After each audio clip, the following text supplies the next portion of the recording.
Hey yo, it's Brian here. Today, talking about the San Francisco 49ers. In this one, going to be doing an edge video for the 49ers versus Patriots, which is weird because I'm doing it on a face cam. I usually do it on an audio only, but you know what? Since 2020 has been an unusual year, I'm going to make it a little bit unusual for this video. Changing the format just a little bit, but hey, for the most part, it's going to be the same. In this one in particular, I'm going to be picking edges for one certain team for just everything that I believe that has the edge. So the 49ers, I might go with them first, or the Patriots, I'll go with them first, and just go down the list on who I believe has the edge for a particular position. Should be a fun one. 49ers versus Patriots. I can't wait for this one. And let's see what each team has to prove. The Patriots, they're trying to redeem their loss over the Denver Broncos. The 49ers, they're trying to keep their momentum going after defeating the division rival LA Rams and keeping it up against Bill Belichick and company. Belichick, as you all know, he has something up his sleeve, and I don't blame him at all. I can see him doing great things against us this week. We're a little bit handicapped in terms of injuries, and especially now with the secondary being hurt just an hour or two ago. Announcements from Kyle Shanahan. I'll be talking about that in a second.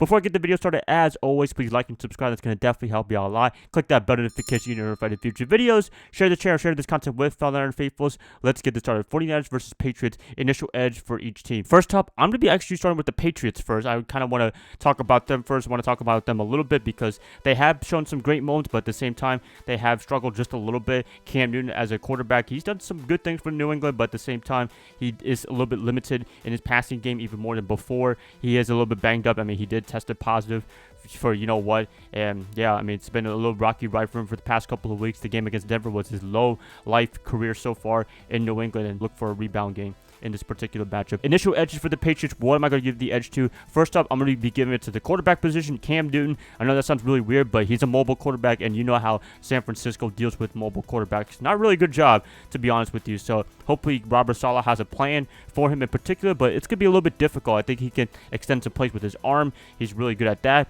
Also, he could just truck people because he's just a big dude, so it's going to be a little bit overwhelming sometimes. But Newton, got to give him the initial edge over my boy Jimmy G, and love to give the edge to Jimmy, but at the same time, I'm still a little bit worried about him playing that defense because Belichick knows him so well. Also, they're the number one team in takeaways, so you got to be careful with that initially. So, but Cam, got to give him the edge just because he's a dynamic player. Also, he's a mobile quarterback, which we've had problems for the past 2 years now under Robert Saleh. So, edge, Cam Newton. All right, so another edge I'm going to be given to is nothing else on the offense, to be honest with you. I'm going to be talking about that for San Francisco in a second, but defensively, I'm going to be giving the secondary an edge because Stephon Gilmore, he's one of the top cornerbacks in the league. As we all know, he has been a little bit banged up as well. He did also tested positive. There's a little bit off time for football and what have you, but their secondary is amazing with Devin McCourty and company. You can't go wrong with them. I would go with San Francisco, but they have a little bit of injury issues, which I'll be talking about in a second as well. But yeah, New England secondary, awesome. You can't go wrong with that. And another initial edge is the coaching. I mean, Bill Belichick, this guy is like the greatest coach of all time. I think we all know that.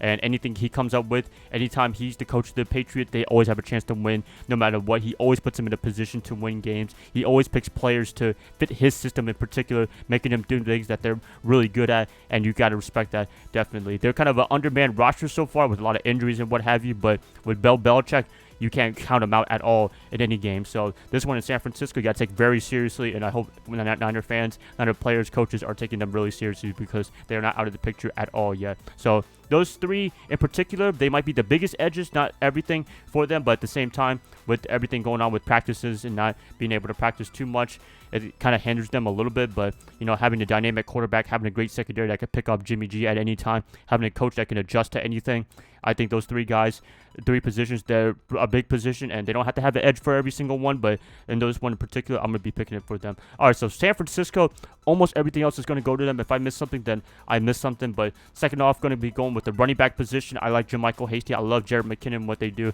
The offensive line is playing really well for the 49ers, which I'll be talking about that in a second. So, you know, without Raheem Mostert, it's going to hurt a little bit, but at the same time, with Shanahan and Bobby Turner having a great running back system, you can't go wrong with them at all, and I can't wait to see what JaMychal Hasty has to do in particular. He might have a breakout game in this one in particular, and he could get the start for this matchup as the first snapper guy, the guy that takes the most of the carries. Might be going to McKinnon, but I'd love to give Hasty a big chance to see what he can do on an NFL level. So edge, San Francisco. I do like New England's running game just a little bit, but I go with San Francisco even more. Next up, the wide receiver position. This one I have to give to the 49ers just because New England, they've been so beat up in terms of injuries, and N'Keal Harry, he's been a big disappointment for them. But hey, I'm saying that he might go off in this game in particular, which, you know, every time I say a person's not doing well, they end up doing really really well. But yeah, San Francisco, Brandon Ayuk, Debo Samuel, Kendrick Bourne, Trent Taylor, those guys being able to move the ball eloquently, being able to be part of the running game as well. That's just very essential for them to play really well.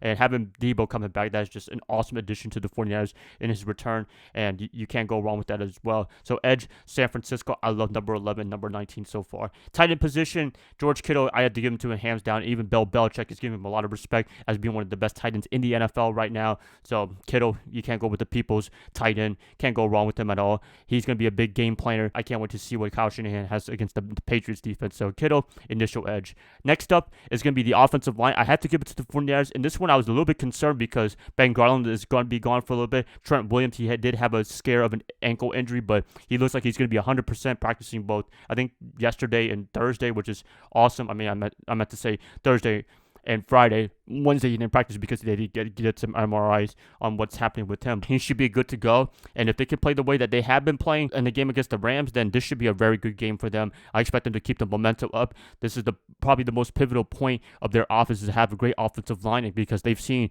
without a good offensive line, their team can suck no matter who the quarterback is, whether it's Jimmy G, CJ Beathard, Nick Mullins. That offensive line is not going, then nothing can go, and that's pretty much said for any NFL team. But 49ers in particular, I think they could play really well in this particular game. I can't wait to see what they do. That you got to play very physical against New England and give Jimmy G some time to throw the ball, give the running back some space to run, and that's all I can pretty much say. So initial edge, San Francisco. New England, they're getting some guys back, but I love me some 49ers offense. I think they're going to be having even more motivation, more momentum. I can't wait to see what they do. Defensively for the 49ers, love me some Dre Greenlaw. You can't go wrong with either of those guys. So I'm going to get the initial edge to San Francisco. And the defensive backs, as I said, Jimmy Ward, Jaquaski Tart will be out for this game. Both of them. I know that's weird to say both of them, but they will be. So Tavarius Moore and Marcel Harris should be getting the starting nod for this game. Jonathan Cypher could get the starting free safety spot, but I think they're going to give it to Moore. Moore can make some plays. He can get some nice turnovers. He did get one in the Super Bowl of all places, so he can get the ball going. He can be a ball hawker a little bit.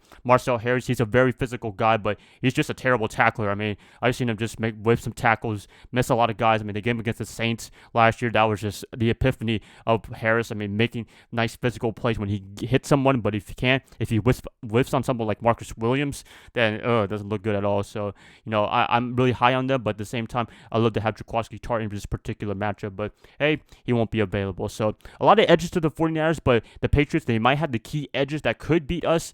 Cam Newton, Belichick, those two guys are the biggest factors, in my opinion, for the Patriots.